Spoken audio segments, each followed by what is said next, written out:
Hi hello నమస్తే అండి. ఈరోజు గుడ్లు కారం రెసిపీ అండి.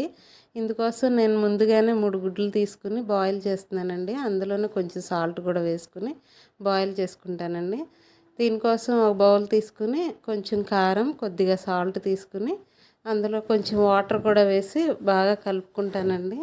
ఈ లోపల ఎగ్స్ అనేవి బాయిల్ అవుతాయి కదండి. ఎగ్స్ కూడా బాయిల్ అయినవి తీసి నేను చక్కగా పెంకులన్నీ తీసేసి ఒలిచేసుకుని పక్కన పెట్టుకుంటానండి. ఇది ఏదైతే బ్యాటర్ కలుపుకున్నామో దీన్ని తీసుకెళ్ళి మళ్ళీ ఆయిల్లో వేసి బాయిల్ చేసుకోవడమేనండి. కారం అంతా పచ్చివాసన పోయేలాగా బాయిల్ చేసుకోవాలండి.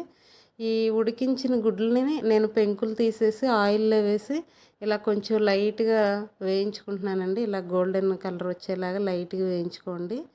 కొంచెం ఆయిల్ వేసుకుని మనం ముందుగా ఏదైతే కలిపి పెట్టుకున్నామో ఈ మిశ్రమాన్ని దీనిలో పోసుకోవాలండి. నాకు కొంచెం ఆయిల్ ఎక్కువైందండి, మీరు మాత్రం తగ్గించి వేసుకోండి. దీన్ని కొంచెం కారం పచ్చివాసన పోయేలాగా బాయిల్ చేసుకోవాలండి ఆయిల్లోనే. చక్కగా ఇలా బాయిల్ అయిన తర్వాత ఆయిల్ అనేది పైకి వస్తుందండి. అప్పుడు అది ఆ బ్యాటర్ అంతా ఉడికినట్టు అర్థం అండి.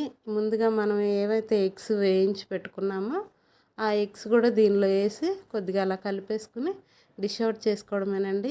ఎంతో టేస్టీగా సింపుల్గా బాగుంటుందండి. కొంచెం కారంగా తినాలన్నప్పుడు ఇలా సింపుల్గా చేసుకోండి, చాలా బాగుంటుంది. Thank you for watching. Like, share, subscribe.